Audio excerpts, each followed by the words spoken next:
Ah, Mr. Steptoe. Having a bit of tit trouble?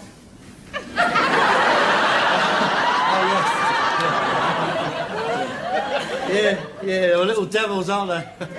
I leaves a tile out for the milkman, but he never puts it out with them. May I have a word with you? Certainly, Doctor. Would you like a cup of tea? Yes, thank you. I'd love one. In the kitchen, if you don't mind. I'm afraid the lounge is looking a bit like a motorway cafe at the moment. Yes. Must be a lot of work for you to do on your own, what with looking after your father as well. Yeah, you can say that again. I'm knackered. I know we have another teapot somewhere. Oh, yes, here we are. Hope this is all right. Oh, God, what has he done in this? I mean, you never know in this house. You'd be surprised some of the things what he puts in them. Would you care to sit down? Thank you.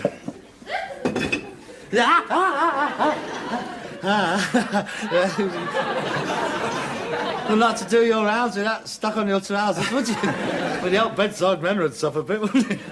Having raspberry jam all over the counterpane. Right then. And, how is my, aged P? Be able to get up soon, will he? No, I'm afraid not.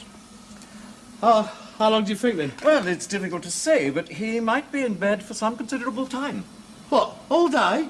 I'm sure he can get up and do a bit of graft, can't he? Oh, I'm afraid not for a long while. You see, your father's not getting any younger. What's wrong with him, then? Oh, it's his back. He's got some disc trouble. He's in great pain every time he moves. They don't move all that much at the best of times. The only effective remedy is complete bed rest. I see. How long for? Well, as I say, we don't know. It might take days, might take weeks. Weeks? I can't look after him for weeks. I mean, I've got work to do. I can't do it.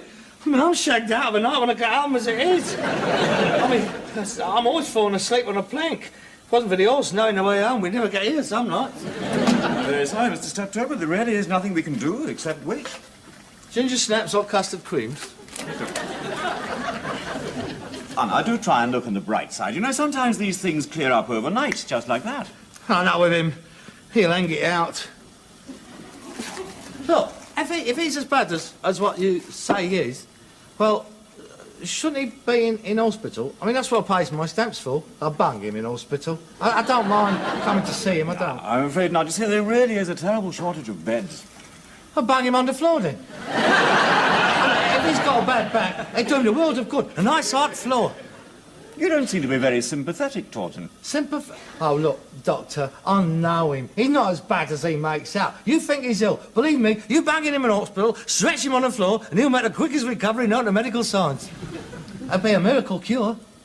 Like them Filipino doctors. It's out of the question. We only use hospital beds in an emergency. Besides, he can recover much more quickly at home. Ah, don't you believe it. Nobody's got me on the move. He'll be sitting up there like the Caliph of Baghdad, rubbing his bleeding lamp and expect me to appear every 5 minutes. Arrow! You what? He started... that tea? Coming, oh great one! Keep your turban on! Hey, sure, there must be something you can do. I mean, can't you give him a shot of something? Like a .303? Have you tried acupuncture? I've got a tin of gramophone needles out here. No, the only remedy is rest and understanding. Now, as he gets older, this is going to happen to him more and more often. Huh? You're just going to have to face it. He's going to need constant attention. You don't have to spell it out. I can see it all stretching out before me. I've seen it on the pictures. Poor, lonely, 40-year-old Jane Wyman. devoting her life to nagging, moaning, miserable Dame May Whitty. And on the pictures, somebody used to come along. Herbert Marshall, usually. And take her glasses off. She'd let her hair down. The old cow would kick the bucket and they'd all live happy ever after. Well, that's not going to happen to me. Nobody's going to let my hair down. It'll all bleed him full out before he's finished with me. Well, I'll pop in again in a few days' time. In the meantime, this should ease the pain a little while. Thank you, Doctor. How many do I take? Now for your father. These are sleeping tablets. Aaron! Where's that key? You better give me some more. These won't last long. I'll leave it to you then. Goodbye, Doc. And I'll call in again on Friday. Yes, well, if I can drag myself to the door, I shall let you in.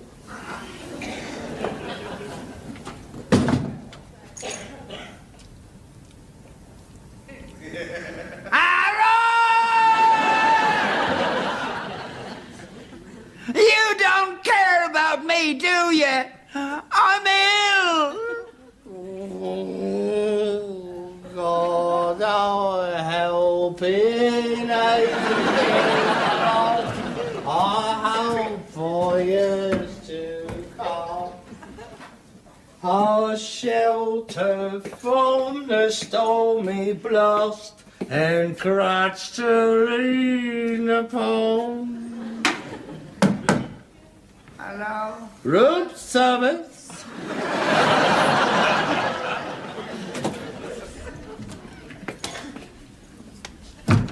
Sir, was the champagne, the caviar and pressed duck, wasn't sir? Where the bleeding hell have you been? I'm terribly sorry, sir. There's been trouble in the kitchen. The wine waiter informs me that the Viv Clicquot 55 has run out and would sir mind making do with the PG Tips 74. Never mind about that all now. What did old Crippen say? Don't take no notice of him, he's a liar. I am ill. Yes, I know. Eh? What did he say? Nothing? Don't let's talk about it now. What did he say? Nothing. What's wrong with me? Nothing, nothing. Nothing to worry about. Look, just put it out of your mind. Forget it. You've had a good life. That's the main thing. You're hiding something from me. What's wrong with me? Don't think of the future, Dad. Think of the past. All those carefree, golden days of your youth. The long, hot summers, walking through the meadows, hand in hand, a pretty girl on your arm. The butterflies, the babbling brook, oh, the scent of new-mown hay. Those smocked farmers drinking from their jugs of cider as they lean on their pitchforks, taking a well-earned rest. The ploughman... What's wrong with me? You're dying! I'm not dying. I've got a bad back. I'm sorry, Dad. I didn't mean to be the first to tell you. I didn't mean to let it out. Drink your tea quickly. What did he say? He said, you've only got 3 days to live. Starting from now. Tick-tock, tick-tock, tick-tock, tick-tock. You callous little toe rag! Oh, the agony. What did he really say, Harold? He says you've got a bad back. I know I've got a bad back. Well, that shows what a good doctor he is, doesn't it? I told him I'd got a bad back. I want to know why I've got a bad back. Lack of youth. He says you've got to get out of bed and do the housework. No, he didn't. He told me I'd have to stay in bed all the time, perhaps for weeks. Oh, dear. Well, I don't know who's going to look after you, then. Well, you are, ain't you? Me? No. I've just come off the phone. I've been booking up my holiday. I'm going to Cornwall for the month. Cornwall? Yes. I'm going to do a bit of shark fishing.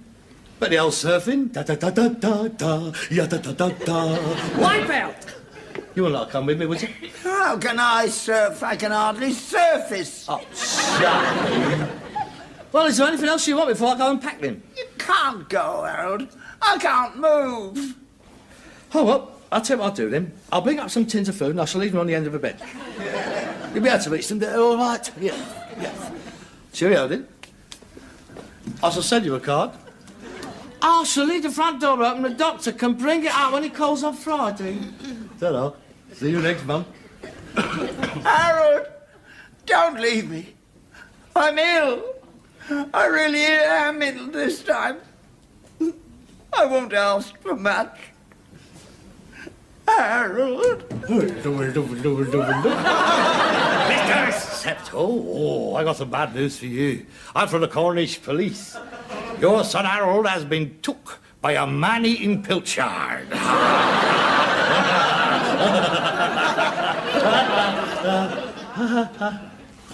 I might as well have been. I'm going to be eaten by a little sprat now, anyway. Come on. Drink your tea. Thanks, Harold. I won't be a burden to you, honestly. I know you've a lot to do. I know it's going to be hard on you, but I'm not skiving. Honest, I'm not. I know that. I was just mucking about. Just getting a few laughs in before it all turns sour.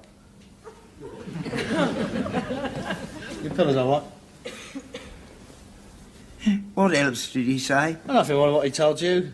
You've got some disc trouble in your back. You've got to stay in bed till he gets better. Well, how are you going to manage? I don't know. Well, we'll manage. We always do.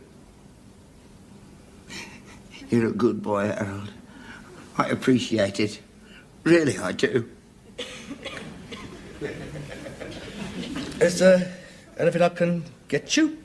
No, I don't want anything. I don't want to bother you. That's all right. I don't mind. What do you want? No, I don't want to be any trouble. I don't mind. What do you want?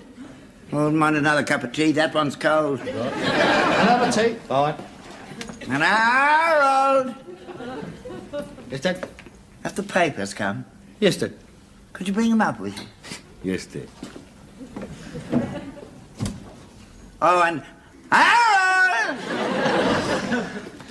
Yes, Dad? Do you think you could make a little sandwich? Yes, Dad. What do you want? Oh, I don't mind. Anything. Let's see. Corned beef? No. Cheese and tomato? No.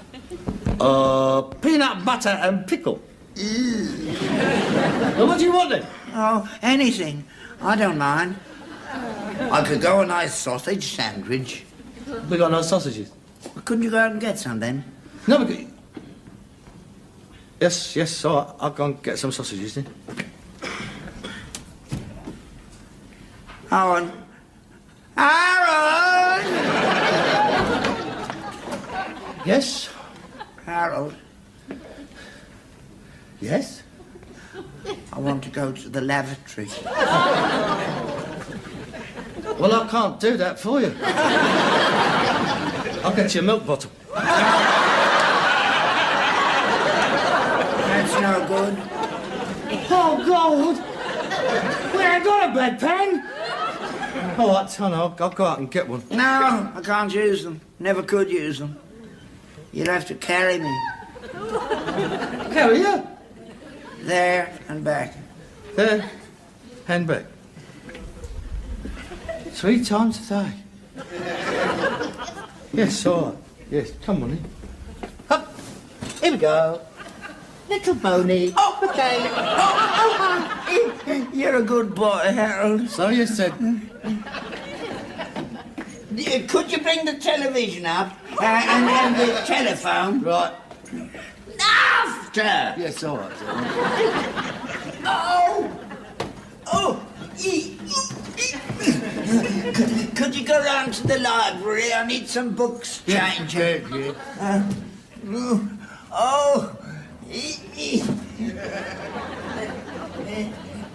And then later on, pop down to the off licence and get some beer. Oh, be careful, you're hurting me. I'm sorry, Ted.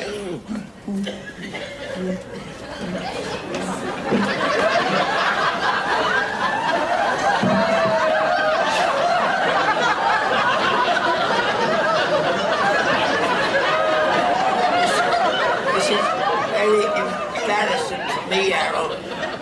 It ain't doing me no favours, neither.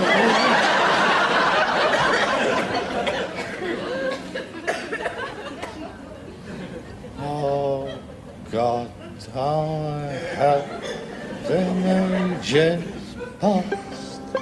I hope.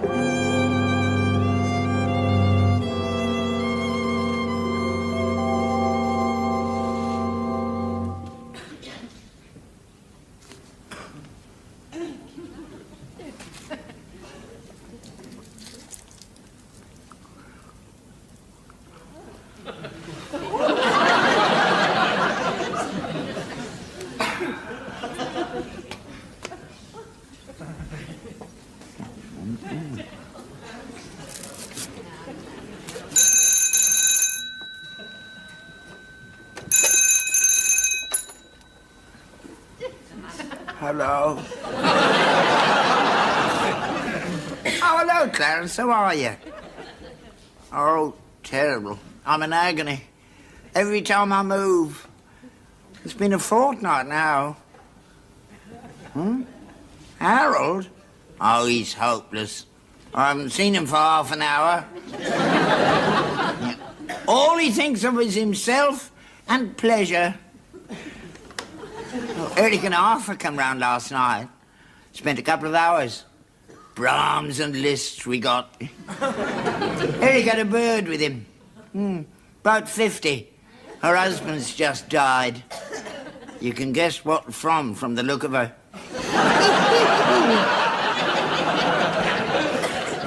She's promised to come round sometime and duff up me pillows. Where's my bag? No chance. Oh, well. Cheerio. Seeing you. Harold!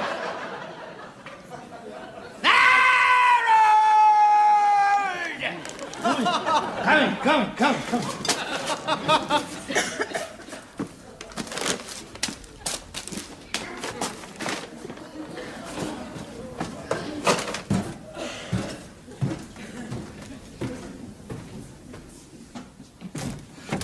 I'm sorry, Dad. I just come in from shopping.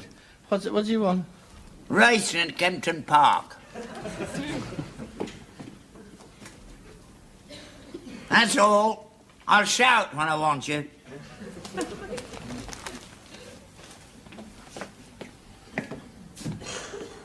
Hello! Bring me books from the library. Yeah.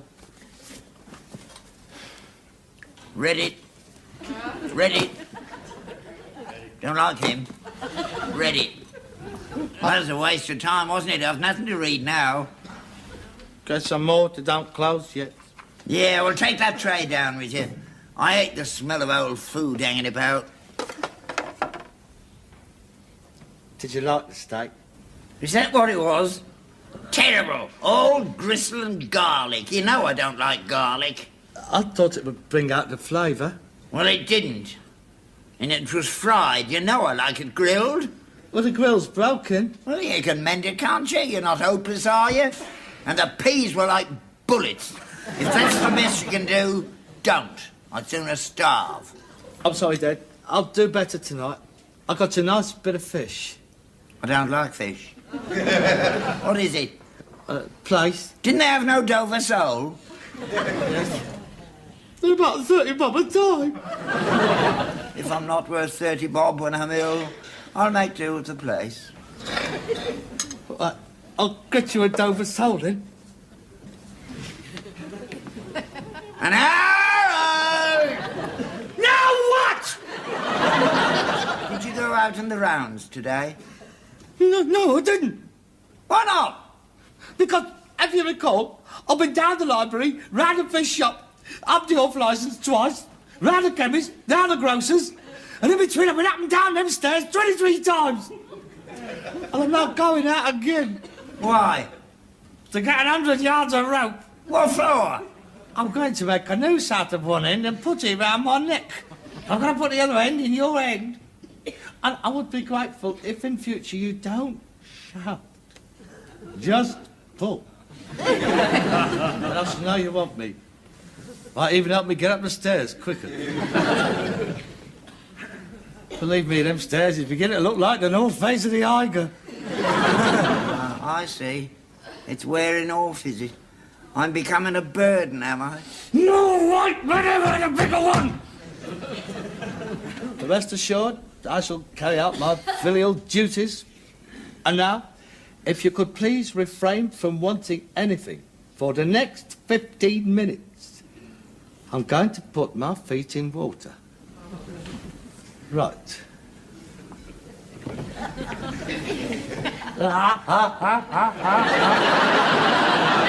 Stum!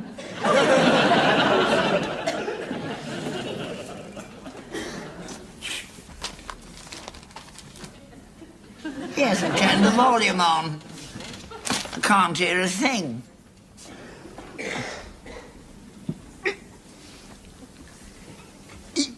Oh.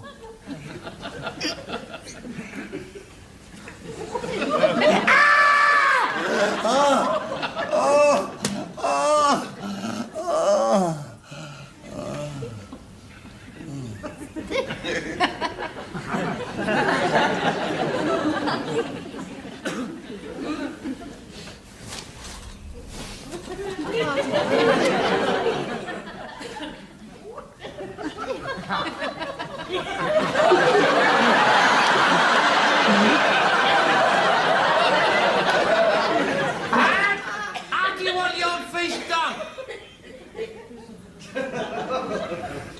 Grilled with new potatoes.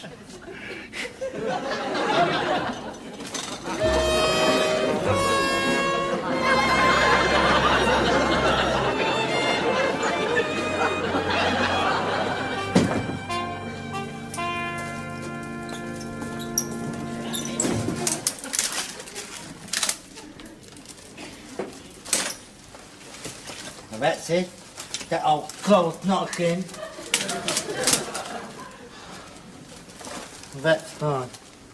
I love them, I love them, I love them. Good to have an orgie.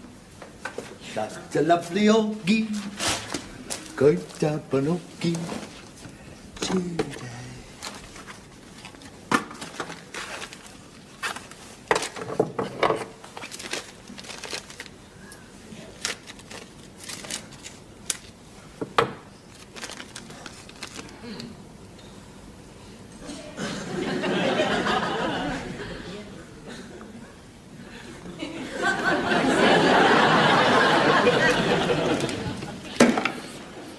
God, I feel like a beer.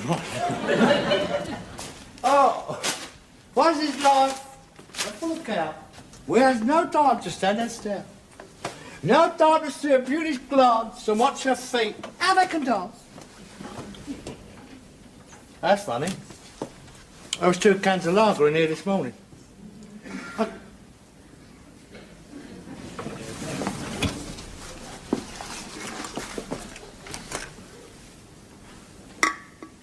Well, I didn't have them. And I don't think the horses had them. So that leaves that perpendicular ponce upstairs. That also accounts for the gradual disappearance of all the pink ones in my licorice also. Harold! Harold! Are you in? Harold! Harold! Are you there?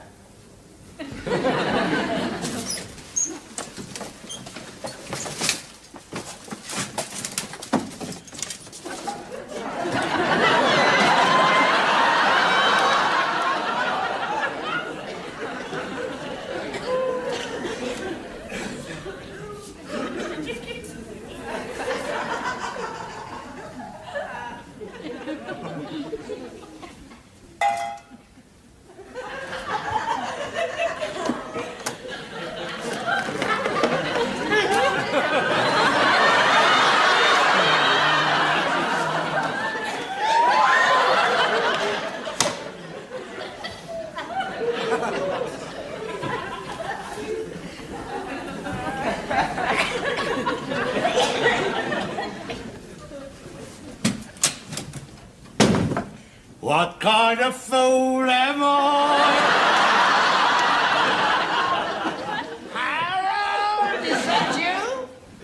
Yeah, just give us 5 minutes, Dad.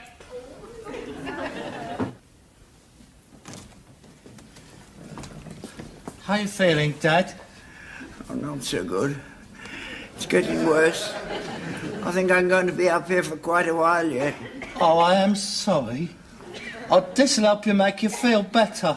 Oh. Did you cook me something nice for my tea? Bacon, sausage and egg, is it? Yes, you'd like that, wouldn't you? Yeah, some pickled onions and 4 slices of bread and butter. Yeah, and 2 tins of lager and half a pound of licorice salt, pink ones. Eh? You can have all of that later, but first, you're going to have a blanket bath. Yeah, because you was a dirty little old man. I mean, you've been in bed for nearly 2 weeks now, and you hadn't had a proper wash, have you? Here we go.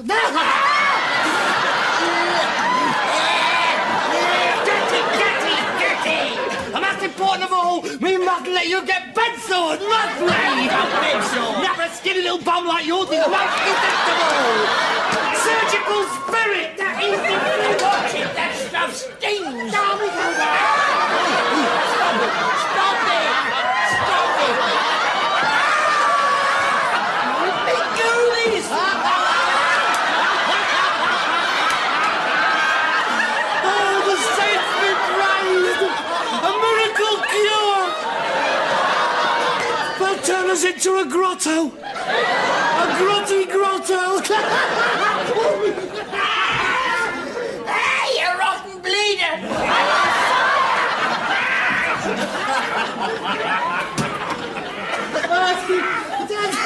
Up your pipe!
So get up soon, will he?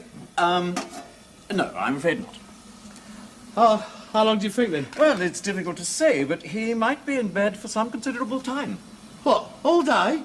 I'm sure he can get up and do a bit of graft, can't he? Oh, I'm afraid not for a long while. You see, your father's not getting any younger. What's wrong with him, Nick? Oh, it's his back. He's got some disc trouble. He's in great pain every time he moves. They don't move all that much at the best of times. The only effective remedy is complete bed rest. I see. How long for? Well, as I say, we don't know. It might take days. Might take weeks. Weeks? I can't look after him for weeks. I mean, I've got work to do. I can't do it. I mean, I'm shagged out of a night when I get home as it is. I mean, I'm always falling asleep on a plank. If it wasn't for the horse knowing the way home, we'd never get here some nights. Very sorry, Mr. Steptoe, but there really is nothing we can do except wait. Ginger snaps or custard creams? I do try and look on the bright side. You know, The sometimes... kitchen, if you don't mind. I'm afraid the lounge is looking a bit like a motorway cafe at the moment. Yes. Must be a lot of work for you to do on your own, what with looking after your father as well. Yeah, you can say that again. I'm knackered. I know we have another teapot somewhere. Oh, yes, here we are. Hope this is all right. God, what has he done in this? I mean, you never know in this house. You'd be surprised some of the things what he puts in them. Would you care to sit down? Thank you.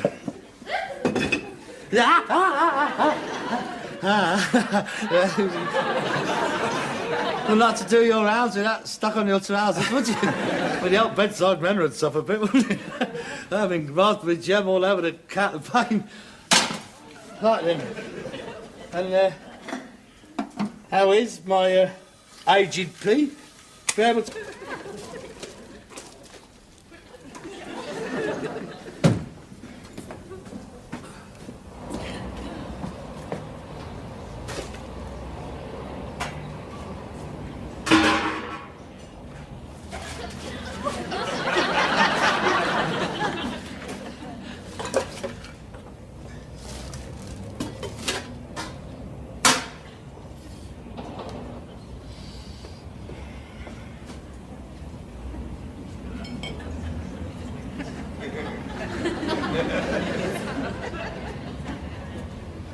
Ah, Mr. Steptoe.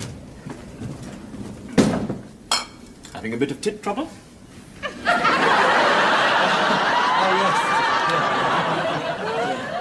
Yeah, well, little devils, aren't they? I leaves a tile out for the milkman, but he never puts it over them. May I have a word with you? Certainly, Doctor. Would you like a cup of tea? Yes, thank you. I'd love one. And...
It is. It's a Burne Jones. Dad! Dad!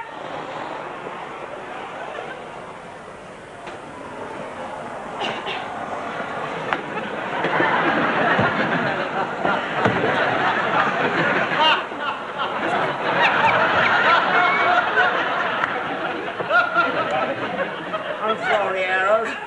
I didn't see you coming. I had my goggles on. Perhaps you can get it invisibly mended. It's an old paint, not pair of bleeding trousers. You can't stick rich ashes together, can you? Wasn't valuable, was it? Not valuable. Do you know what that is? That is a genuine example of the English school of pre-Raphaelites. That is a Burne-Jones. Look at it. I've got more Burne than Jones now. That could have been worth thousands, that could. That ain't no Burne-Jones. It is. I uncovered his signature. There it is. There. Go on. Look. Burne-Jones. That's Bert Jones. B-E-R-T, Bert.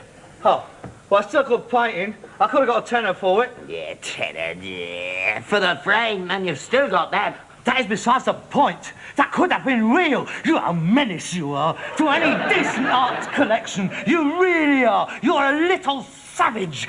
You could have sacked Rome on your own, you could. Attila wouldn't have had a look in with you, mate. You was born in the wrong century. You could have swam across Europe with your blow lamp in your hand, destroying everything in your path. Accidents will happen. Accidents? You shortened the legs on my Chippendale armchair because it was too high for you. It wasn't even for you. Well, you shouldn't have left it on the cart. I left it on the cart because I was taking it round to Sotheby's, knocking off 4 beautiful ball and claws and nailing on iron casters. That is criminal, that is. I like to move around when I'm sitting down. Yeah, you're going to get all the room to move around than you want soon, because I'm moving all my collection out. I'm not leaving it here for you to destroy. As soon as I've got the conkers, I'm going to open a shop of my own. An antique shop. I've always wanted to do that. Hey, that's a good idea. Make much better profits. Well, exactly. We'd have the advantage over all the West End dealers, because we get the stuff straight from the source. I mean, half an Aegis, he can't go round on an horse and cart, can he? Yeah. Hey, how about this place? Oh, we'll keep this place going. We'll just sort out all the stuff. I mean, all the good stuff can go into the shop with me, and all the rubbish can stay in here with you. Oh, that's nice. That's very nice. Typically you, that is. Anyway, where's the money coming from? It takes a lot of money to open a shop. Yeah, I know. That's what I'm working towards. One of these days, you'll see. One of these days, ghost of you. Hello? Harold? What? A customer.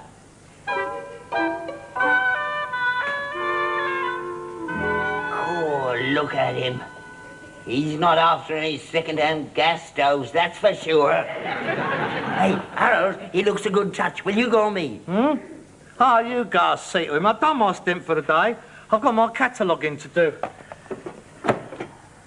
Oh, yes. It's Mason. Onion pattern. Soft paste. First period. 1783. Check. Yes.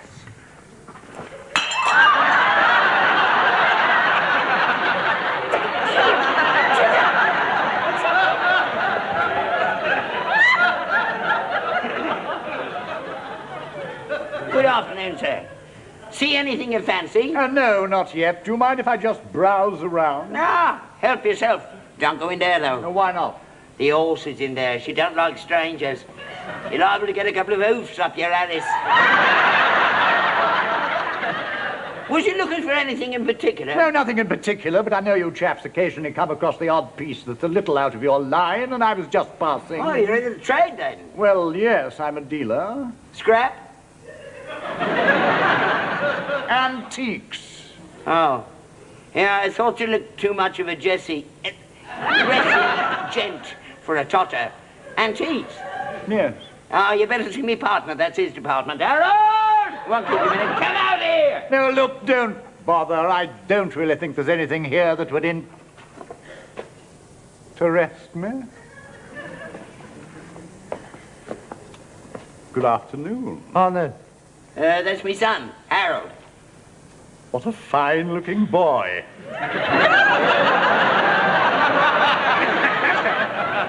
This gentleman is an antique dealer. Oh, yes? How'd you do?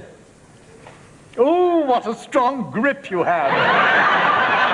Very powerful. I'm sure your biceps are very well developed. Oh, well, you know how it is. You have to hump a lot of heavy gear about in this guy. Can I do anything for you? I'm sure you can. What actually did you have in mind? Well, that depends what you have to offer, doesn't it? I confine my activities to the 16th and 17th century. Oh, yes. That is a lovely period. Oh, I'm so glad you agree. I think that after that, everything became so nasty, don't you think? Oh, definitely. I mean, all that heavy Hanoverian clobber they started making, it's far too ornate. Oh, it lost a lot of its simplicity. Oh, exactly. I mean, in my opinion, after Chippendale, they turned out a lot of old crap. Quite. How rare to find a connoisseur in such unlikely surroundings. Oh, well, I've always been interested. It sort of rubs off on you in this business. Well, the only thing that rubs off on you... Well, then you do have the occasional thing passing through your hands. Oh, yes. I just had a Meissen plate pass right through my hands. Cigarette? Oh, they're nice. Thank you.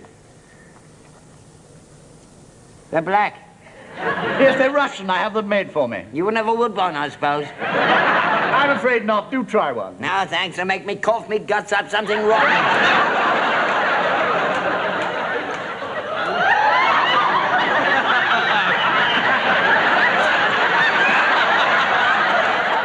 Yes, well, is it worth my while looking round under all this stuff? And I liked to find anything you might have overlooked. The odd Jacobean fire dog, Elizabethan wine goblets. No, I'm afraid we're right out of those at the moment. I'd pay extremely well for anything that interested me. You got some good stuff in the house, Harold. That's not good. It's too late. What are you talking about? It's only 5:30. The periods is too late. Well, anyway, here's my card. Timothy Stanhope. Oh, Stanhope. And you are? Oh, Harold Steptoe, with an E. Oh, well, it's been extremely pleasant meeting you, and if you do come across anything, you will think of me, won't you? Yes, yes. Oh. Goodbye. Oh, by the way, the number on the right is my home number. Anytime. Good afternoon. Cheerio. Stand up. Stand up. Stand up. He fancies you. You heard? He fancies you. That was a stupid. He's a poof.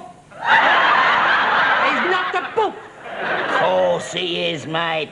The number on the right is my home number. Anytime. Everybody's a poof to you, ain't they? Anybody who dresses well, talks nice, with a little bit of refinement, he's a poof. Well, he's one. I'm telling you, I can smell him a mile off. Especially him. Look, that's aftershave lotion. That's all. Everybody wears aftershave lotion. I don't. Well, you ought to. You especially. He's a poof. I'm telling you. What a fine boy. He's as bent as a boomerang. You ask him. I'm not going to go around asking people things like that. Excuse me, my dad says you're a puff. Have you any comment to make? Well, I'm warning you, that's all. I don't understand you. You've got on a brain. You've got puff mania. Everybody on television is a puff. The announcers, the newsreaders, even the weathermen. They're all puffs. I'll mention a film star to you. What do you say? He's a puff. How do you know? I mean, where do you get your information from? I'm not going to argue with you. He's an iron oaf, and that's all there's to it. You mark my words. He'll be back. I doubt that. There's nothing here he's after. That's what you think.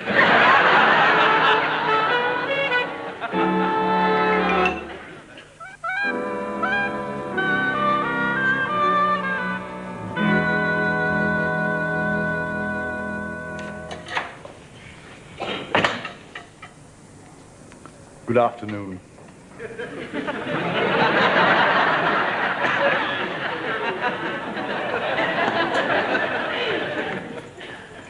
She's here again. Who is it? The girlfriend. I'll leave it out there for God's sake. Getting a bit keen, isn't she? It's the third time she's been here this week. Well, don't keep calling him her. There's nothing wrong with him. Better not keep her waiting. Oh, God.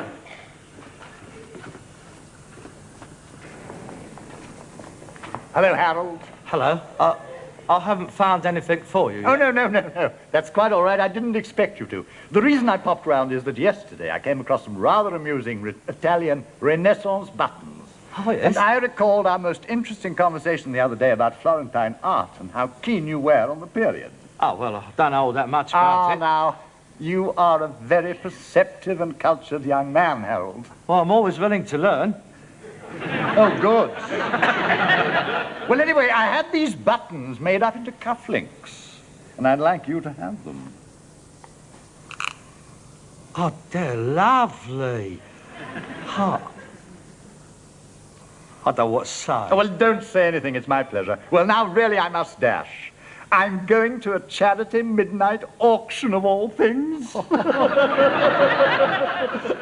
the way, what are you doing tomorrow?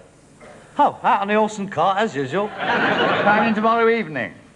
Oh, nothing, why? Well, I have 2 tickets for the Bolshoi Ballet. They're giving Diaghilev's Nutcracker again. Oh, really? And I wondered, if you're not absolutely stricken by the thought of ballet, whether you'd care to join me. I'd love to. I like dancing. You quite sure there's nothing in your book? Eh? Oh, no. I've got no other engagements. Good. I'm completely free. Good, well, I'll pick you up at 8. Oh, by the way, black tie. Why, is somebody dead? What's he laughing at? Oh, it's presents now, is it? What? Italian Renaissance cufflinks. That's a bit strong, isn't it? Sprat to catch a mackerel, that is. That's your dirty little mind again. This is one present from one connoisseur to another. One connoisseur to another. And what are you going to give him? 3.5 yards of lead piping? Perhaps there might be a shirt in here he'd fancy. Look, I don't want to discuss it with you any further. You just wouldn't understand. As Lucretia Borgia said, to be evil, all things is evil. Timothy is a... Oh, it's Timothy now, is it? Mr. Stanhope is a very cultivated man. I could learn a lot from him. I bet you could. Look, he's an expert. He knows all there is to know about antiques. It's going to be very useful for when I open my shop. He knows all about art and music and literature. And I want to know about them too. We're going to the ballet tomorrow night. But you always go down to the Skinner's Arms on Friday and have a go at Dolly Miller. She'd be expecting you. Then you'll have to tell her I've got another engagement, won't you? I mean, I can't build my life around a Skinner's Arms and Dolly Miller. There are broader horizons than hers. Hope you'll forgive me. I'm going to the ballet with Timothy, and that's all there is to it. Ballet. Puff's football, that's all that is.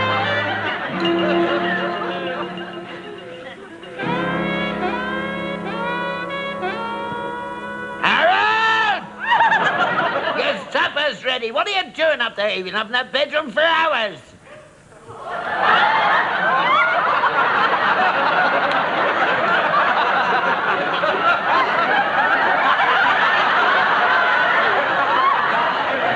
Oh, blimey. What does he look like? You're not going out in the street dressed like that, are you? I'm glad you don't like it. I suppose it must be all right. Did he buy that for you? No, he didn't. I bought it myself. Don't you worry, I'll pay my whack. Oh, I see you've got your handbag with you. This is a gent's shoulder bag, missus. It's to prevent any unsightly bulges in the trousers. Shoulder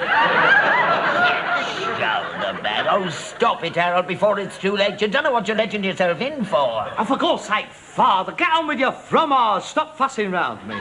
I shall probably be home late tonight. Again? You've been out every night this week. Where are you going? Mind your own business. I'm going out with Timothy, all right?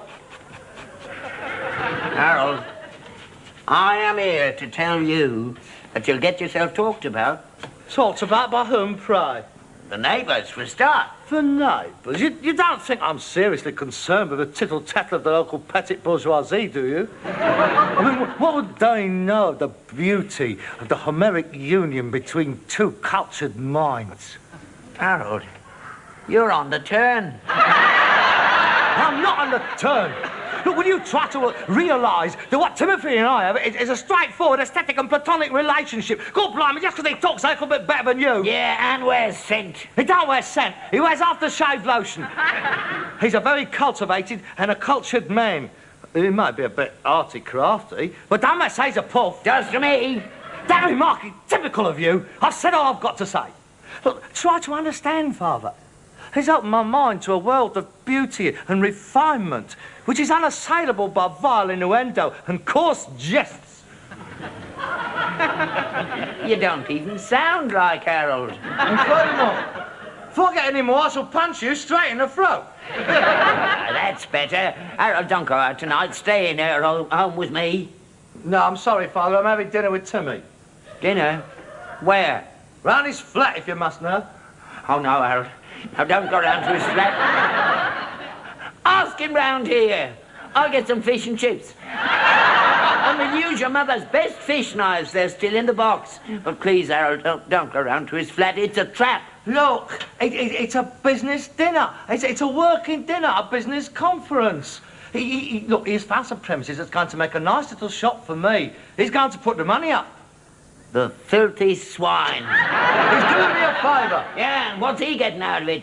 He's getting a share of profits, that is all. It's a straightforward business deal. Look, it's what we've always wanted. I mean, you're included. No, not me, mate. I wouldn't touch a penny of his money. He's not going to get away with this. I'll have you made a ward of court. I'll have the police on him for corrupting a minor. Peter, I'm 39 years old.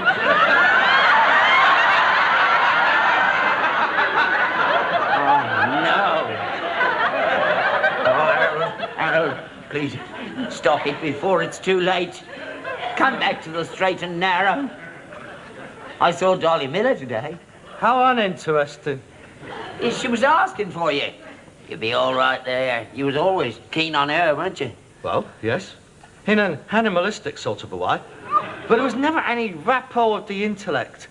Oh, she's dim as a glowworm's armpit, she is. Not that. But she's dead keen. Ring her up.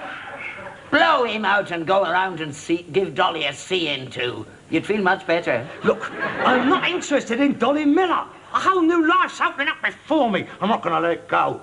I've lived in ugliness long enough. Harold, be careful. I'm quite capable of looking after myself. Thank you very much. Here, put this in your handbag, and if he tries anything, hit him. For the last time. There's nothing wrong with Timmy. Now, with your approval, I shall go to my dinner. Harold, don't go on the bus wearing that. The skinheads will get you. I've no intention of going on the bus ever again. Timmy's sending his chauffeur out to pick me up. Good night, Father. Don't wait up for me. All right, go. I don't care. I know what's going to happen to you, mate. You're going to finish up in a drag show down the Skinner's Arms.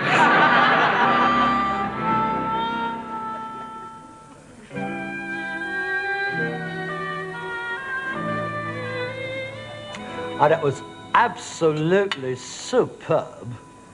What was it? That was the Jarret de Vaux Ménageur. Oh, yes, I thought it was. It's beautiful. I wasn't too sure about the wine. Oh, your fears was groundless. Now, the Chateau Lafite Rothschild 59 was a superb compliment to the Jarret to the meat. Oh, I'm so glad. Only I'm not a great wine drinker myself. Oh, aren't you? No. Oh, that's something I can educate you on. Oh, yes. As Montaigne said, a meal without wine is like a day without sunshine. Oh, was that Montaigne? I believe it was. Was either him or Fanny Credit. Oh, so hang on. You'll get me Brahms and Liszt in a moment. Now, about our little bit of business, I think we're sight what you've chosen. No, not now, dear boy. We'll talk business later. Let us relax and enjoy ourselves. Now, help yourself to the Armagnac. I'll just go and get into something more comfortable. Make yourself comfortable on the couch. Is it hot in here, or is it me? It's hot. It's very Yes, hot. I thought it was. I won't be a minute. Yes, right, right.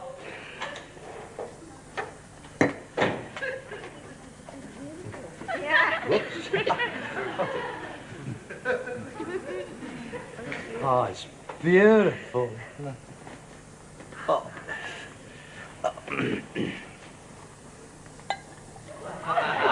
Oh, look at that. Birmingham cut glass, Stourbridge. Beautiful, that's Stourbridge, 1893. Ah, that's better.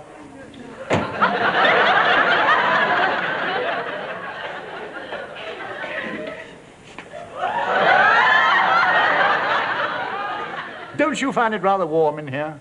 No. Now, look, about a sight for the shop. These lights are rather harsh, don't you think?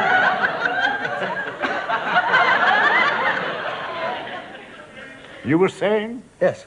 About the sight for the shop. Well, I'm still awfully hot. Feel my hand. Oh, yes. Yes, how very clammy. Why don't you take off your scarf and relax?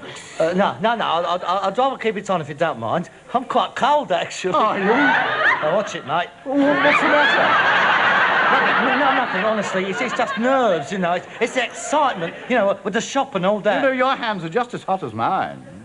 Exquisitely shaped hands you have for a man. Are they? I hadn't looked, really. Oh, yes, it's the first thing I notice about people, their hands. Yours are exceptionally fine, such sensitive fingers. Do you play the piano? Well, no, not really. I used to bash out a few tunes down at the old naffy, you know. Harold, you're nervous of me, aren't you? No, I'm not. Yes, you are. You're very tense. I'm not. You don't have to be frightened of me. I'm not going to hurt you. No.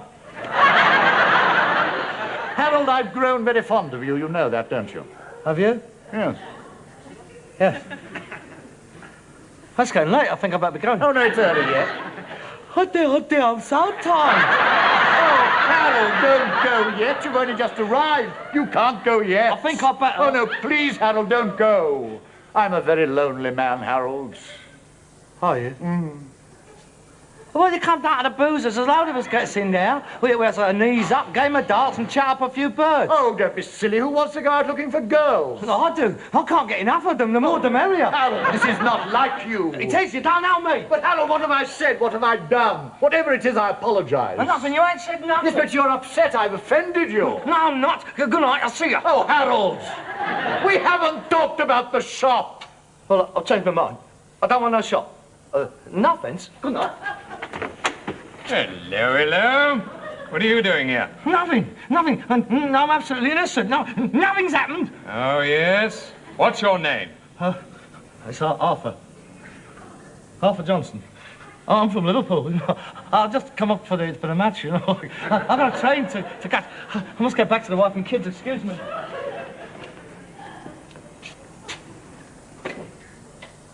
Hello, Edgar. You're home early.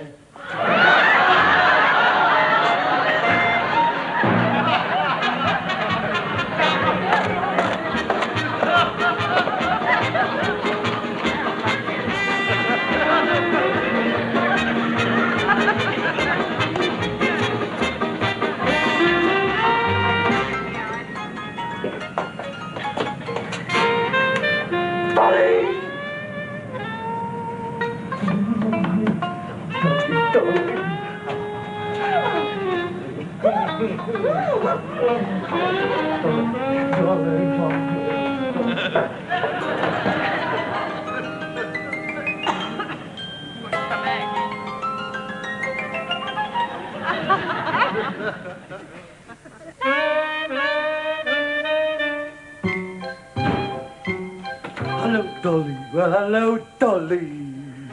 Hello there, Dad. All right, then? Oh, dear. Oh, it's good to have you back where you belong. Oh, what a night. Oh, dear. You're quite right, Dad. She does fancy me. Get out. Do what? Your bags are packed. Take 'em and get out. You're no son of mine. What do you want about now? You stayed out all last night. Well, so what? I'm old enough, aren't I? You ought to be ashamed of yourself. I don't understand you. We'll finish this later. Hello, Dolly. I can't stop. I'm just on my way to work. Oh, son, come on, say hello to the old man. Won't be a minute. Hey, you know Dolly, don't you, Dad? Hello, Mr. Steptoe. Hello. Here, Harold. This your handbag? Yeah, where'd you find it? You left it round my place last night. Yeah, I thought I'd lost it. Here, you better keep it. It looks better on you. Oh, tar. Smashing. Here.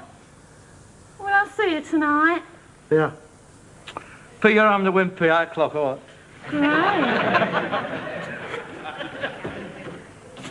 Now listen, you. Is that where you were? Round Dolly? Yeah, of course, where do you think I was? Oh, Harold. Son, welcome home. You've made an old man very happy. Oh, God, Dad! Wait a minute. You don't think I spent the night around it? How dare you! I could have made a thing like that! What an evil little mind you must have! I could have faked that! Your own son! I'm sorry, Harold. Round Dolly Miller's, It's eh? round Dolly Miller's. All night. Yeah. You dirty little devil! What kind of behaviour's that? It's disgusting. You wasn't brought up that way. This may be a permissive society, but not in this house. You keep away from Dolly Miller. For God's sakes, will you make up your mind? You can't win in this house. Don't you walk away when I'm talking to you. I want you in here at 11 o'clock every night in future. Yes, Pater. Ah, you're not too young to get my belt across your backside. No, Pater. Your mother was a decent, respectable woman. Have some respect for her memory. Yes, Pater. Where are you going now? I'm going round the vets to be done, if you must know. I'm not going to put up with this for the rest of my life. You come back here!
Malt whiskey? That's a new one.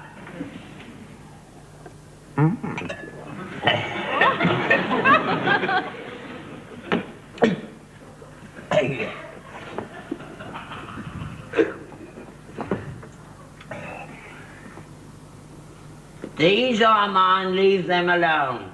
Don't know where he gets the idea that all this stuff is his. It was all bought off the round, half of it should be mine.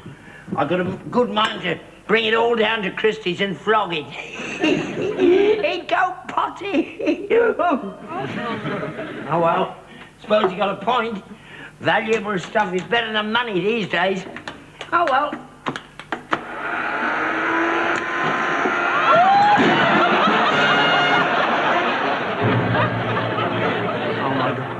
Oh no. Oh no. Oh my God.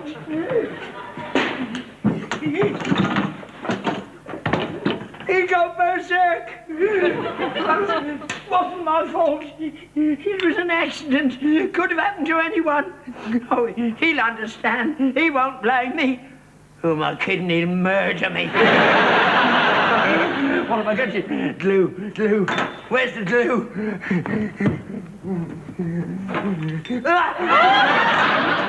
I'm not staying here. I'll run away. I'll go to my sister in Stoke. She'll hide me in the loft. He'll never find me there. Oh, yes, he'll find me. He'll weed me out. I know him. He'll never let go. Vicious, that's what he is, just like his mother before him. God rest her soul. What am I going to do? Only I had a dog, I could blame it on him. Always wanted a dog. Wouldn't let me have one. Rotten little swine. Serve him right sometime if there's a burglary. Burglary. That's it. That's what happened.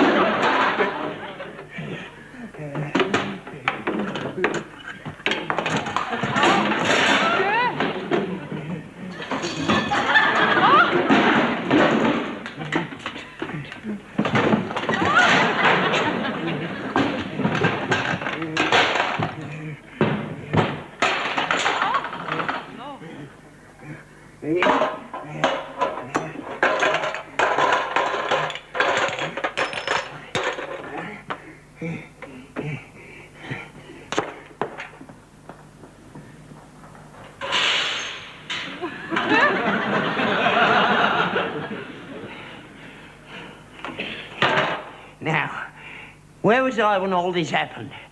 I went to the pictures, and when I came home, I never go to the pictures Monday. I was out in the carty, and I heard a noise in here, and when I came in, there he was. Why didn't you try to stop him? I did. I fought like a madman to save your property. Ah. How come you're not hurt? Because you're a liar, aren't you? Yeah. You broke me porcelain. Idiot. And pretended it was a burglary. I didn't. I'm hurt. Where? Show me. That, I won't. Oh, well.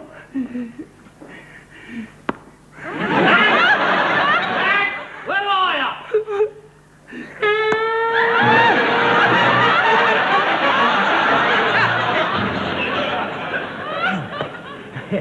It's been a hard day, night, and I've been working like this.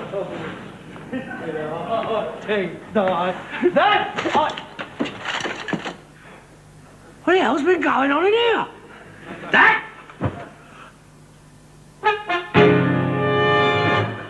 Dad?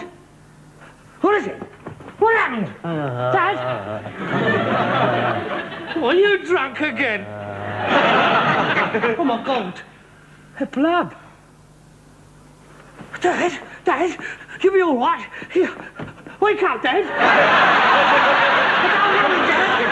You're all right. Here, Dad. Wake up. No, don't hit me again. Please don't hit me again. It's me, Harold. Harold? You're all right now. I tried to fight them off, Harold, but there were too many of them. Who did it? Burglars. We've been burgled, 6 of them. I didn't stand a chance. Burgled? My collection, my porcelain, my Meissen, my Capadon Monte, my Fabergé snuff box. That wasn't for Burgee. Hey? Oh, I think they fractured my skull. I can't see properly. Harold, where are you? You lie back, I'll move, Dad.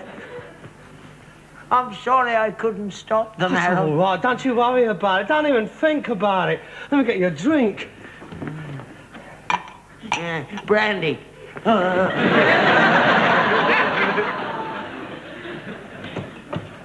Here you are. That's better. Can you sit up? I'll try. Now, tell me, what happened? Now, take your time. Well, I was out in the kitchen and I was just thinking, what special treat will I give him for his dinner tonight? And I was going through me woman's own cookbook and I've just decided on a patillon croûte when all of a sudden, Yes? I heard a noise in here. I grabbed me rolling pin, I crept along the passage, I opened the door, and there they were. 6 of the biggest blokes you ever seen in their life, doing out your porcelain cabinet. What they look like? They was all wearing women's stockings. What, no trousers? Over their faces. 6 of them? Yeah, 6 big skinheads. If they had stockings on, how could you see they were skinheads? There was no hair poking through. Ah. Well, it wouldn't poke through anyway, would it? It'd all be held down. Are you calling me a liar? No, of course not. I risked me life and limb trying to save your property, and this is all the thanks I get. I'm sorry. Sorry I didn't stay in the kitchen now and lock the door. Oh, don't lose your temper. I'm sorry. Go on. Well, I said, take anything you like, but don't touch that stuff in there. And they said, what, this stuff in here? And I said, yes, that stuff in there. Leave it alone, I said, that's very valuable. Well, that was a bloody silly, stupid thing to say, wasn't it? We're not going to break into an house and take all the rubbish. I'm sorry, go on. Well, they didn't take no notice. So the biggest one of them said, croak the old man. And then they all leaped on me. 3 of them held me down and 3 of them kept hitting me. Wallop, wallop, oh, wallop. I did my best, Harold, but it was no good. They hit me on the head and I passed out. Don't remember nothing until I woke just now. I'm sorry I couldn't stop them, Harold. You were even brave to try. What are you looking for? Your rolling pin. Eh? You said you attacked him with a rolling pin. I can't see it anyway. Oh, no, don't tell me they pinched that as well. What do they want a nick a rolling pin for? I don't know. Maybe his mum wanted one. How should I know? I wouldn't think they'd bother to take a rolling You pin. call me a liar again? No, of course not. I'm very proud of you, mate. That was a fantastic thing you've done. Really fantastic. I blame myself, of course. I should never go out and leave you in the house alone. All this valuable stuff. Asking for trouble. 6 of them? I don't know what this country is coming to. I had to do a thing like that to an old man like you. Look, I'll find out who done it, then. I'm telling you. I'll find out who done it and Hello. What is it? It's a poker. It's got blood on it. That must have been what they hit you with. That'll be your blood on that. Don't touch it. Why not? It'll be covered in fingerprints of the bloke who hit you. Oh, it's as good as in jail already. Don't touch it. You know exactly where it is. Where are you going? I'm gonna get the police. No, don't get the police. We don't want them in here. Of course we want them in here. You have been assaulted. You could have been killed. No, I'm all right now. Let's forget it. I'll go and get that patillon croûte. I don't want no patillon croûte. I want justice. I want my stuff back. 150 quid for the stuff in there, and I shall not rest till the one who is responsible is behind bars. Yes, I want to get the police. But don't touch that poker. Fingerprints. This could be the break we have been looking for.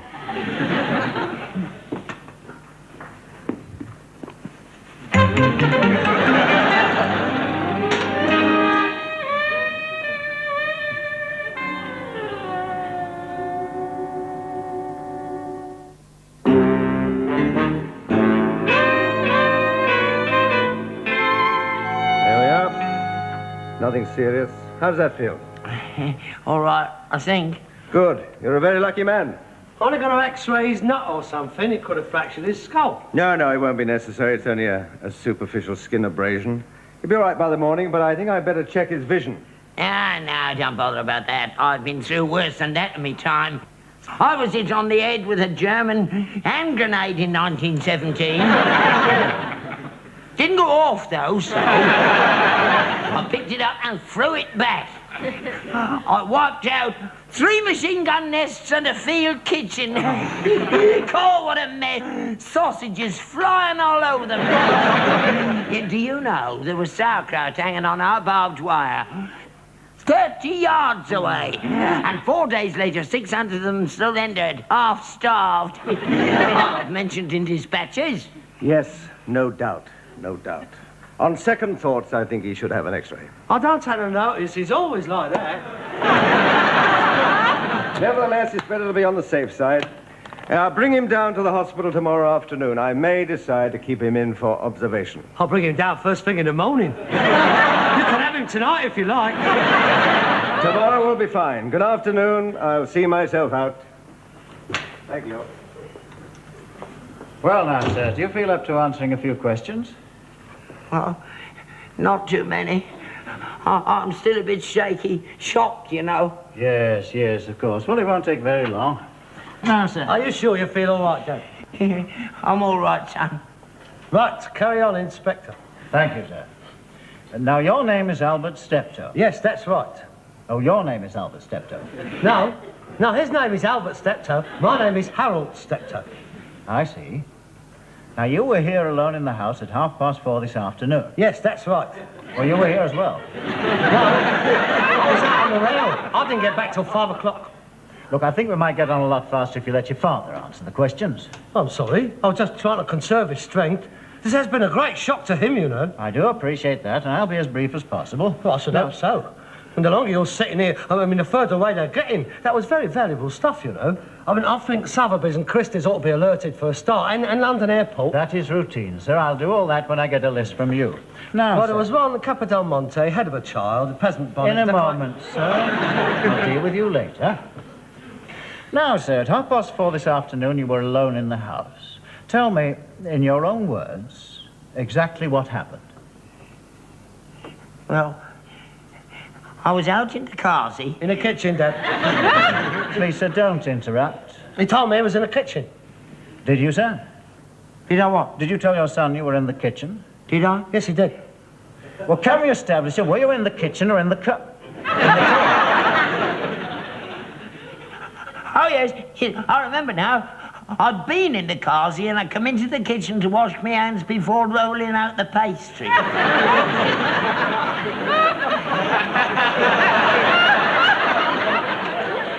The pastry? He was going to make me a patty en croûte. Very tasty, I'm sure. So you were in the kitchen rolling out the pastry when you heard a noise? Yeah. What sort of a noise was it? Well, it was a sort of a... Pardon? What sort of a noise? Was it the curtains being pulled down? Was it the furniture being knocked over? Was it people walking about noisily? Yes. Which? All of them. Sort of a mixture. I remember thinking, that's funny, there are people walking round in there knocking the furniture over. So you went to investigate? Yes, he did. Well, that's the sort of man he is. He ain't got no thought for his own safety. He may be little, but by God, he's got courage. Very commendable. Now, you came out of the kitchen over there and into here, into the lounge? Yes, the lounge. So you opened the door and you saw 6 men with stockings over their faces ransacking the room? Yes. Can you describe them to me? Were they big men, little men? Oh, big. They're huge. Huge. Now, sir, I understand that you leapt on them. Yes. All of them? Now, I couldn't leap on all of them because they were spread around. So I leaped on 3 of them, and then the other 3 leaped on there, and there we was, rolling about the floor. Bang, crash, punch, Yes. wallop, Now, sir, while the struggle was in progress, did you hear anything said? Said? Oh, yeah. One of them said, "Oh, he's kicked me in the ghoulies."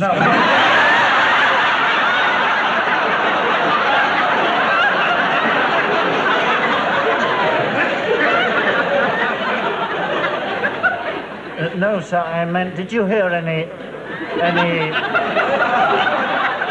Did you hear any names mentioned, like, Get Him Tom?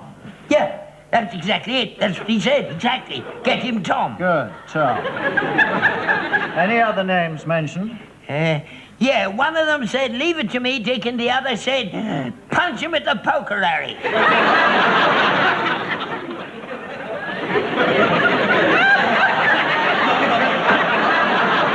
Well, now, this is interesting. So far, we have a Tom, a Dick, and a Harry.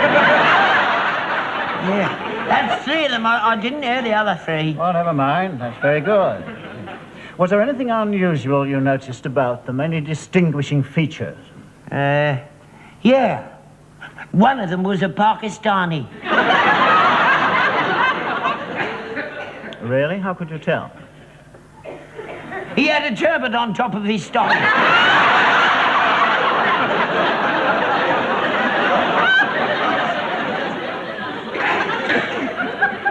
Really? 5 skinheads and a Pakistani. That is unusual. They're getting together now. I mean, it's a shocking thing they've done, but at least it shows the races can work in harmony. Yes, well, I think we might get them now. We got what we're looking for. Have you found any dabs yet? Pardon? Dabs. Oh, fingerprints. Johnson, what about the poker? Oh, clean as a whistle, sir. They must have been wearing gloves. Ah, yes, they were. Shame. Yes, isn't it? Sir, there's some good ones on the cabinet, covered in them. Aha! Match those, and we have got them. Quite, sir. Right, well, we'll just take your father's fingerprints. Mine? What do you want mine for? I ain't done nothing. Oh dear, look, we have got to take yours, Father. In case we come across yours, then we'll know that they are yours and not theirs. I'm not having my fingerprints taken. I'm not a criminal. We won't keep them, sir. When we've eliminated them, we destroy them. Davidson? I'm afraid he's not very familiar with police procedures. No, sir. Thank you. Now yours. Mine? Will you please? I wasn't here, I was out. So, how long have you lived here? All my life, I was born here. I see. So I must assume that you've lived here all of your life with your hands in your pockets. That's true. He leaves it all to me. Shut up. Never raise a finger, he don't. I shall waste 5 in a minute. Listen, I'm the father, mate. I don't expect to come out here and start doing all of the housework. I'm an old man. I'm entitled to a little assistance. I can't be expected to run this whole place on my own. Oh, I'm sorry, Father. I should put an advert in the Times for a battle and a couple of footmen. That's the way you always are. I'm investigating a robbery, not refereeing an industrial dispute. May I please have your fingerprints? I'm so sorry. Please do forgive us. We don't normally conduct ourselves in this unseemly manner. Liar, you're always getting off. Yes, you are an irritating little man. You keep getting right up my shunker. Will you please? Now see what you made the inspector do. I don't expect you can understand now. Well, why they hit him with a poker? I don't suppose they even thought of violence until they saw him. I have decided to cooperate in the matter of the fingerprints. Thank you, sir. On the strict understanding that they will be destroyed before my very eyes the moment this investigation is over. They will be, sir. I shall insist on it. There's far too much documentation of the ordinary citizen in this country. Yes, sir. I mean, the files of bureaucracy is bulging with private information that threatens the freedom of the individual. Yes, sir. This is still a free country. Absolutely, sir. I quite agree. You do understand my reluctance to take part in this sort of thing? Completely, sir.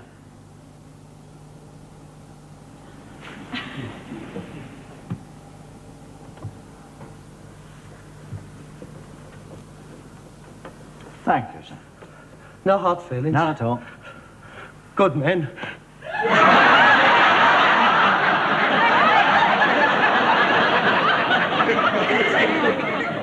Will you require my coat to be destroyed or just dry cleaned in front of you? I must tell you so, please. Quite all right, quite all right. I'll do it. Hurry up, Davidson. Well, the only prints on the cabinet belong to the old gentleman, sir. No aliens? None at all, sir. Just the old gentleman. Just as I thought. What do you mean by that? Well, obviously they were all wearing gloves. Oh. Yeah, I remember now. They were all wearing gloves. Thank you, sir. Right, come along, Johnson Davidson. There's nothing more we can do here. Send us a list of the missing items, sir. There's just a chance of make haste and passing them over the counter of some junk shop. A junk shop? Antique shop, I do beg your pardon. Thank you for your cooperation. Good afternoon, sir. Oh, Johnson.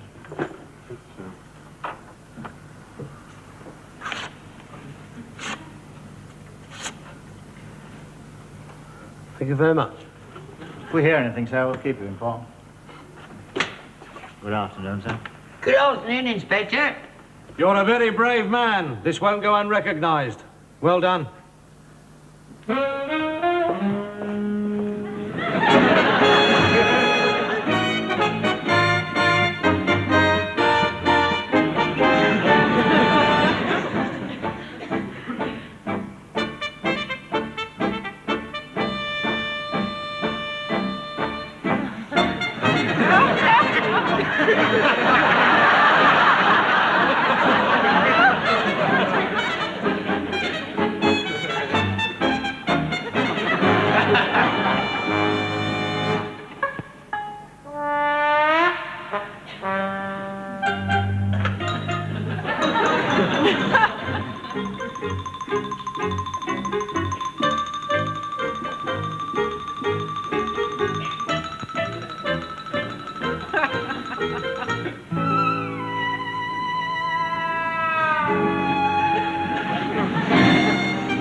Turned over in this yard.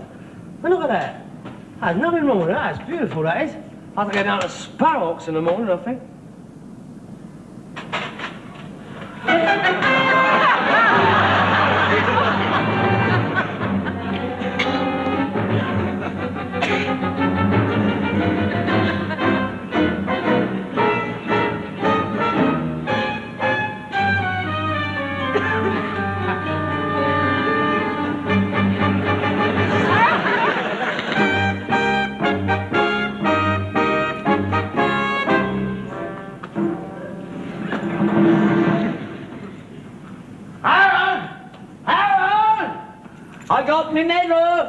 He said it was the bravest thing he'd seen in many a long day. I said I'd do it all over again if I had to. Harold, where are you? Harold, come and have a look at me. Harold, are you all right? Speak to me. Dad? Harold, what is it? What's happened? I tried to stop them, Dad, but there was too many of them. I couldn't stop them. They've got away with it. Well, got away with what? All the money in your bagpipes. I've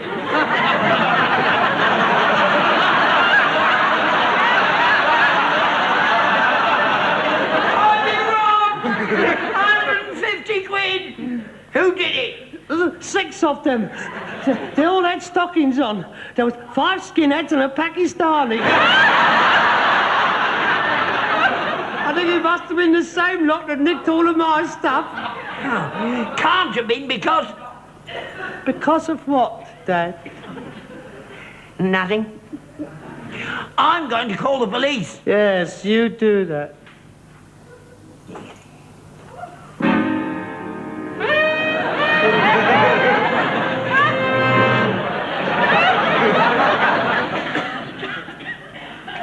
Oh, you might tell the inspector that I found all my porcelain. It was outside in the yard in that old gas stove.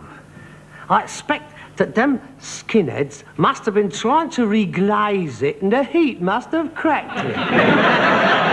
Yes, I expect that's what happened. We'll be ever so interested because it's covered all over in fingerprints.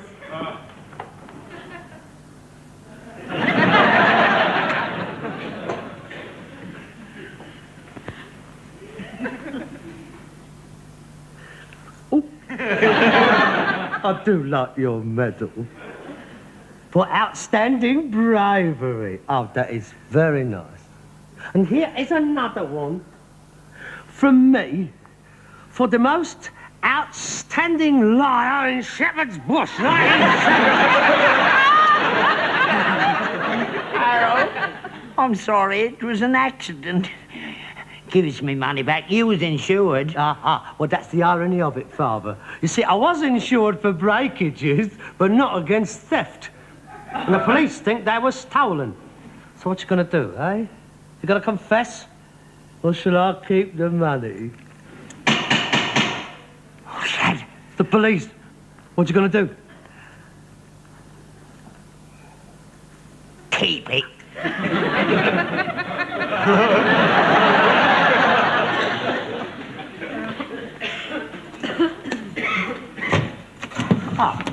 Mr. Albert Steptoe. Yes? I'm from the Daily Express. We're doing a series entitled British Bravery, the Envy of the World. We'd like to feature your life story. How much? £200. 300. 250. Get your pencil out, come in. Stone and it can have 10%. Honestly. I'll tell you all about it. Now, in 1917, I forged my age and joined the Grenadier Guards and got sent to Flanders. And Sir John Frenchy said to me...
I can't go. I can. All right, then go. Don't just sit there gloating. Put your word down.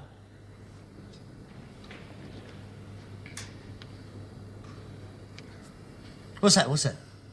B-U-M, bum. Triple letter score, double word score. That's 16 and 14, 30. What filthy mind you have got. What's wrong with that? It's vulgar, that's what's wrong with it. Honestly, this is supposed to be an erudite game calculated to increase one's word power. I mean, just look at that board. It's disgusting. There's not one word you put down that can be used in decent company. There's not one word of more than 4 letters. That board is nothing more than a display of calculated filth. Yeah, but they still count, don't they? No, they don't. Yes, they do. If they're in the dictionary, they count, and bum's in the dictionary. Your go. I'm not so sure that bum is in the dictionary. I mean, you don't think all them professors up at Oxford is going to waste their time discussing the merits and the meanings of the word bum. They don't use dirty words like that. My bum's not dirty. I mean, my bum is the American for tramp. Well, that's where I got you. That's where I got you. Because you're not allowed to use colloquialisms or slang. All right, I'll stick to me English bum, which is the part of your anatomy that swells out the back of your trousers. Your go. Oh, this is ridiculous. I mean, how can you compete with this sort of thing? If I'd have thought this game was going to degenerate into a mere catalogue of crudities, I would never have started it in the first place. You're just knocked because I'm winning? Oh, well, you don't care what sort of words you put down. That's not difficult, is it? I mean, look at the difference in the quality of my words and your words. Well, at least I'm having a go at keeping the tone up. Yeah, but you're not winning, are you? And that's what it's all about, mate. You got an S? Supposing I have. Well, you could stick it on the end of my bum and make it bums. I'd rather not if you don't mind. Well, at least I can clean your word up. B-U-M, bum, your word. B-U-M-P-S, bumps, my word. That's a 3 and 1 to 3 and 3 and 1 to 11. Isn't that lovely? Bumps. That S has let me in nice. S-O-D, sod. Triple letter, 3, O1, D2, 3, 6 altogether. I'm not allowing sod. Why not? Nothing wrong with that. Piece of turf. Shakespeare uses it. I don't care if Barbara Cartland uses it. That's not the way you meant it. You meant it as a swear word. You always mean them as swear words because you are dirty and crude and horrible. Your go. I can't go. I can see one. I'm not interested. Have you got a blank? I'm not telling you. You can make it a K and stick it on the end No! of it. You just... I will not stoop to using obscenities. Besides, you've already used it. You can't go, can you? I didn't say that. I think I shall change all of my letters. You can't. There are only 4 left. I shall change 3 of them then.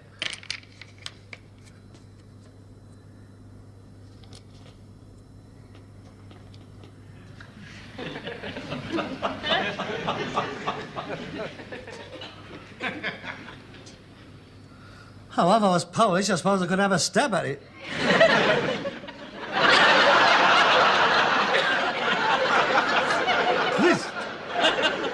Jigwigigigs.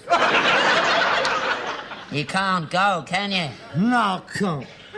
I can. C-R-U-M. What's that? Crumb. Crumb? What you get in bed when you've been eating biscuits. You don't spell it like that. Don't you? There's a B on the end of it. Is there? Well, no wonder you keep putting down filthy words. They're the only ones you can spell. Let us not go. No, well, I think I can still go. What's that word you got there? Well, that's pet. Pet. C-R-U-M-P-E-T.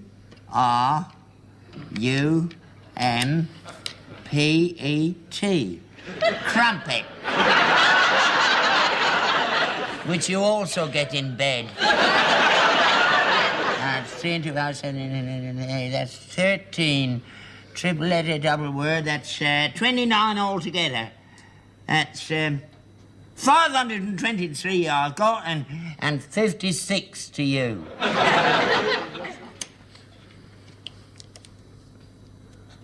Well, you won't make anything out of them. There's those 2 K's and an N's I just threw away. Dee-da, dee-da, dee-da, dee-da, dee-da, dee-da, dee-da. Knickers! That's 50 for me for getting rid of all my letters. That's 535 points I've won by. At a penny a point, that's £5.35 new pence show me. Do you like another game? No. It's a good game, isn't it? It is, when it's played properly. Not when it's played by dirty old men like you. Who's that? Stop me. Every time there's a knock on the door, you say, "Who's that?" That's a very annoying habit you've got. I mean, I don't know what it is. I mean, I've got X-ray eyes. I shall go to the door, I shall open it, If it's got anything remotely to do with you, I shall tell you it is. Well, you don't open it, nobody'll know, will they? It's all right, don't knock the bleeding door down. Oh, hello, Vicar. Good evening, Mr. Steptoe. Inclement weather, is it not? Oh, yes. It's most inclement, yes. It is on nights like these that one's thoughts go out to our sailors and fishermen. Yes, yes, indeed. It must be very empty out there.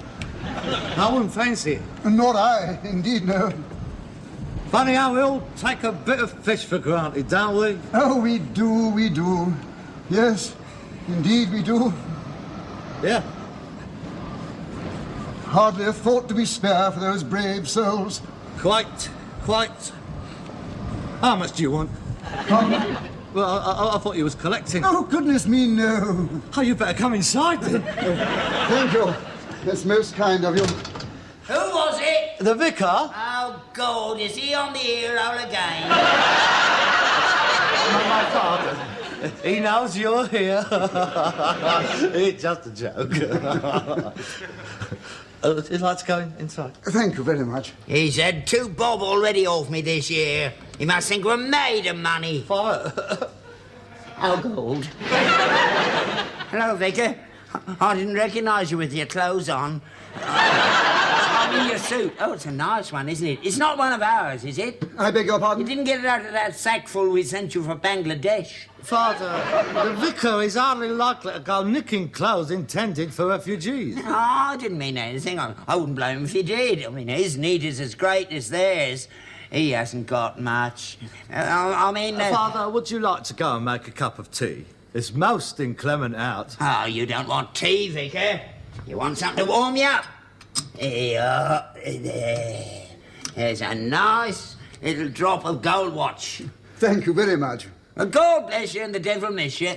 Don't give me one, will you? Would you like to sit down, Vicar, please? Oh, thank you. Oh, Scrabble, my favourite game. You've just finished, I see. High standard. We haven't got the command of words like what you have got. Perhaps you would both like to come round to the vicarage one evening. My wife is a very keen player. We could make up a foursome. Oh, I'd like that. No, I don't think that's a very good idea. You've been much too good for us. You crucify us. I mean... How's your knees? Oh, greatly improved, thank you. The vicar's had a touch of housemaid's knee. Has he? Oh, I'm sorry. An occupational hazard, I'm afraid. One has to spend a great deal of time kneeling in my game. You want to get your missus to get you some pads to put up in their trousers. All she wants is one of her padded bras, cut it in 2 and strap it around your knees. It fits lovely. I knew a carpet layer once swore by them, and he reckoned that... Father, I'm sure that the vicar is more than capable of making his own medical arrangements without laying himself open to a charge of transvestism. Would you like to go and put the blanket on the horse and go to bed? No. I want to talk to the vicar. Then kindly moderate your language. To what do we owe the pleasure of this visit? If it is about me not coming to church, I feel I have made my position quite clear about that in the past. Whilst I hold nothing against you, personally, intellectually, I am, like Bertrand Russell before me, a humanist. Consequently, I cannot subscribe to the Christian ethos or dogma. Yes, I remember our conversation that evening very well. Very cogently reasoned, I thought. Oh. I remember your argument that Pascal and Calvin were, Burkes, I think you said. It made a great impression on my wife. Did I say that? I'm most terribly sorry. Not at all. One often gets carried away in a theological discussion. Yeah, but I should not have used language like that. But please, explain to your wife that I was a little bit het up and your hospitality was on the generous side. And I was a wee bit Brahms and Liszt. Brahms and Liszt. I shall tell her. No, Mr. Steptoe, the reason for my visit is quite different. Frankly, I have come to ask a favour of you. Oh, anything. Please don't hesitate to ask. As you may know, this week we are celebrating the centenary of our church. Go away. Yes, 100 years of bringing the good word to the people of Shepherd's Bush. Yes, a great deal has changed since then. Yeah, you've a lot of competition from the Muslims now, don't you? Well, it's true. They were pouring out of that converted cinema last week. Like a bus garage it was. I don't regard it as competition. All the great religions of the world are there for the glory of God. In my father's house, there are many mansions. Are there? Well, I wish he'd put up a few round here. The hours and conditions are diabolical. Yes, I am cognizant of the problem. However... Yes, do go on, Vicar. So we have decided to publish a special centenary edition of our parish magazine. What a good idea. And I shall be glad of any contributions that I can get. Oh, I thought so. How much do you want? No. I mean articles. Articles for inclusion. My wife... I thought it would be rather nice if we had articles about some of the more exotic trades and professions that have been carried on in the parish throughout the years. Oh, we've had them round here. That place next door used to be a right old knocking shop. Yes, we did used to get a lot of noise from there. It was a wheelwright's. Ah. And as you are one of the oldest established firms in the area, we wondered whether one of you would care to write about the history of rag and boning in Shepherd's Bush. I should be delighted to do it. So would I. Father, I think I'd better write it. Oh, I know more than you do. Oh, no, you don't. Sergeant can't write as well as I can. I was always top of my class in composition, you know that. I always used to get 9 out of 10. I got a star once. Oh, yes, words has always been my strong point. Oh, you leave it to me, Vicar. I want to do it. Oh, you can't do it. You have to do something else, won't you? I want to do the article. You're not going to do the article. I'm the artistic one in this house. Cobblers. You can't even spell. Who can't? You can't. I can spell better than you can. Who can? I can. No, you can't. Oh, yes, I can. All right, then spell chrysanthemum. C-H-R-I-S. C-R... K-H-R... Well, not likely to use a word like chrysanthemum in an article about rag and boning, am I? That's where you're wrong, because that's the name of Charlie Harris's horse, chrysanthemum. I don't care. I won't mention him. You can't write an article on rag and boning without mentioning Charlie Harris. He'd be furious. His family's been in the business even longer than ours. Then I shall say Charlie Harris and his horse. Because you can't spell chrysanthemum. I can look it up in the dictionary. How can you look it up and you can't spell it? I'll get someone else to spell it for me, then I shall look it up. How do you spell Malibu? I'm not interested in spelling Malibu. That's Bottles Ferrari's horse. I'll give a toss whose horse it is. Yeah. How many horses and carts followed Arthur Philpott's coffin in 1928? 23. 36. You don't know nothing. You can't spell. You're not competent. I've been a rag and bone man all my life. For so what? I was a rag and bone man before you was born. I shall be a rag and bone man after you're dead. How do you know? I'll kill you if you don't shut up. Why don't you both write it? Why don't you mind your own big... Beg your pardon. I forgot she was there. Oh, it won't work. I mean, I can't collaborate with him. I mean, how come one undertake work of a creative nature with someone who gets on your threepenny bits as much as he does? Well, this calls for the judgment of Solomon. You got to chop him in half? Why don't you toss for it? You call, Mr. Steptoe. Heads. Tails. You lost. You lost. I'm going to do it. I'm going to do it. I'm going to do it. You big soft Nelly, what are you? You want to get back to your cot, mate? I'm doing it. Don't get upset, Mr. Steptoe. We'd still like a contribution from you. Would you? Of course. Anything? Of course, anything you like. Right, you're on. I'll go and do it now. Good night, Mr. Steptoe, and thank you for the drop of gold watch. Anytime.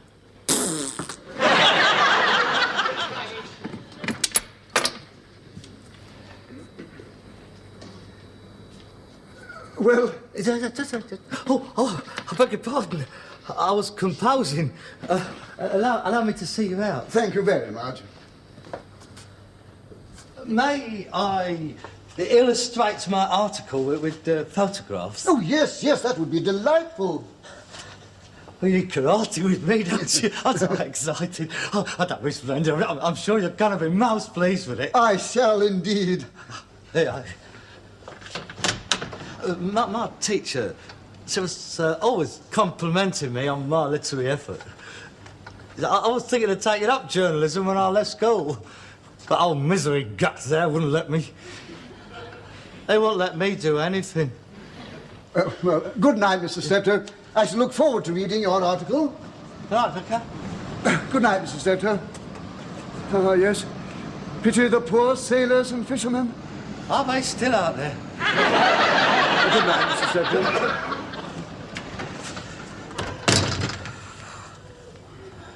This could be the start of a new career.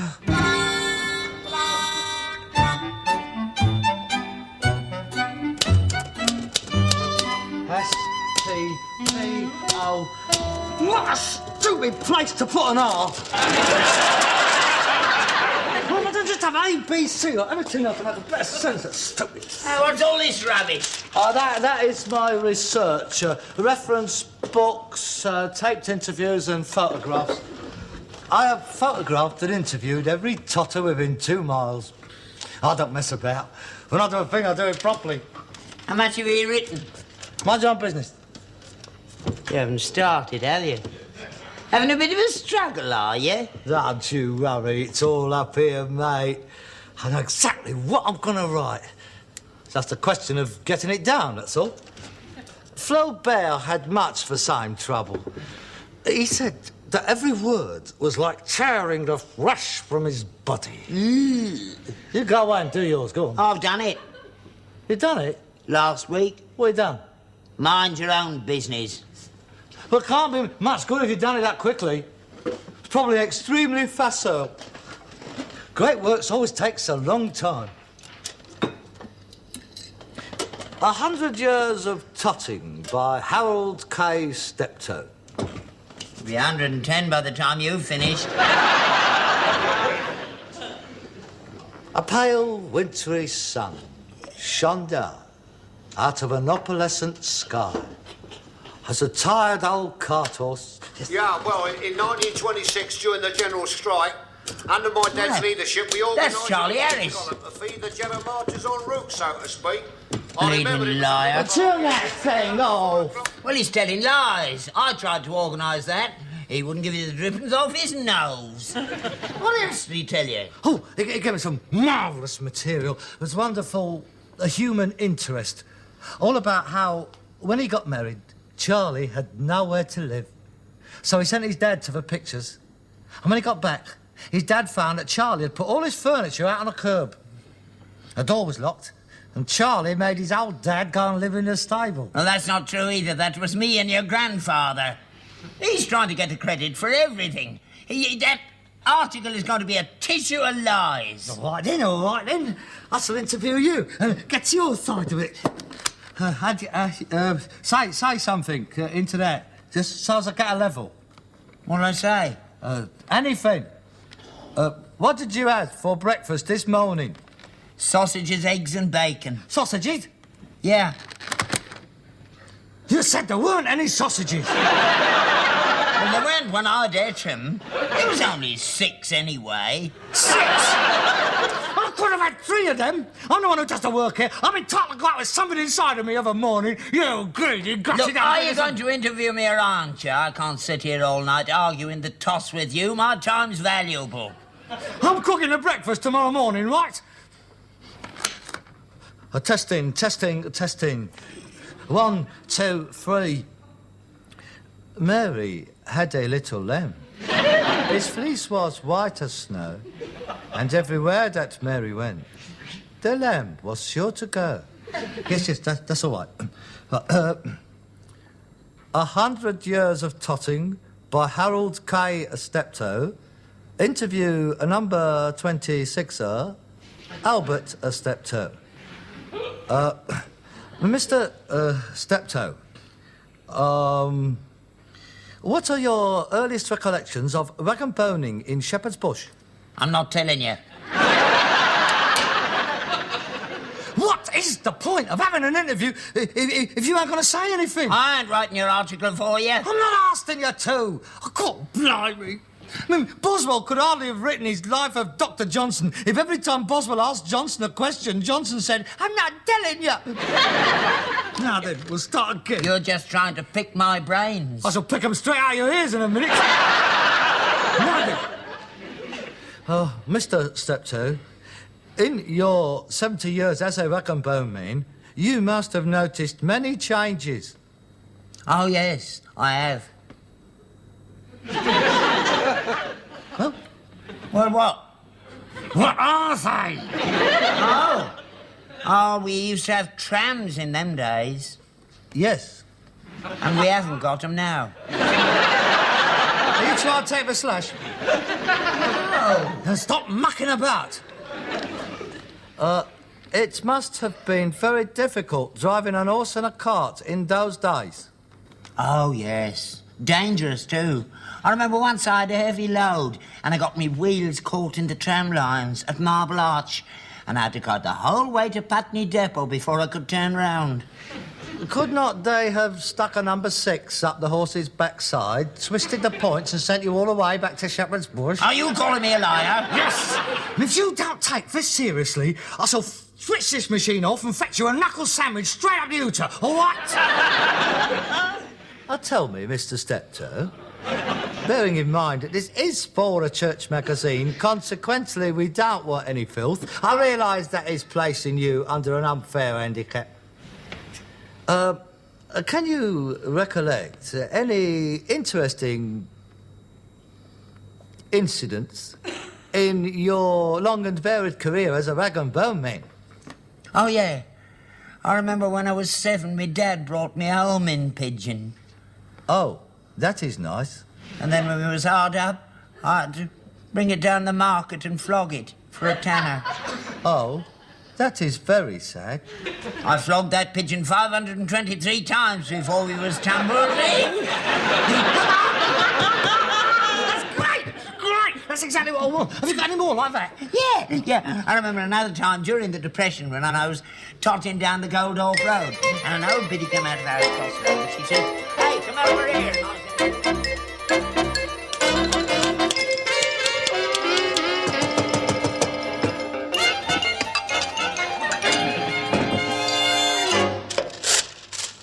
I just finished reading your article, Mr. Steptoe, and it really is first class. Absolutely fascinating. Just what we wanted. No, I don't intend cutting it at all. I don't pretend to understand all the colloquialisms, but I'm sure the parishioners will. Yes, we're going to press today 5,000 copies.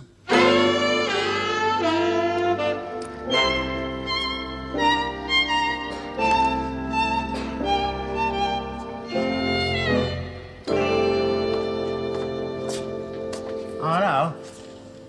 Hey, is that the parish magazine? It is. Are our bits in? They are. Oh, give us a look. I've been trying to get one everywhere. So have lots of people. Oh, sold out, are they? No. They've been impounded by the police. After the first hour, at the first 500 copies being distributed, the vicarage was raided. And the vicar was arrested on a charge of publishing obscene material likely to corrupt public morals. I take it your contribution was the crossword puzzle? That's right. There's nothing wrong with it? No. Not until they filled it in. Filth, filth, filth. Right the way through. From 1 across to 38 down. A concentrated square of obscenity, of filth and hardcore pornography. Oh, it's not bad. It's not worse than me Scrabble games. Three old ladies had to be treated for shock down the Derby and Jones. Well, if they didn't know the words, how did they fill them in? I know somebody who will get filled in. I don't know what you're on about. The vicar didn't say nothing. No, of course he didn't. Poor old devil. He didn't understand the clues, let alone the answers. Thank you very much again. That's 7 nights hard graft on my part. Now going up in smoke from the incinerator down the local nick. There, you got your article in. What's the matter with you? Yes, sir, I have. And may I add that this, along with several other copies that managed to elude the police dragnet, are now changing hands at twice the price of a school kids edition of Oz. I shall go to my room.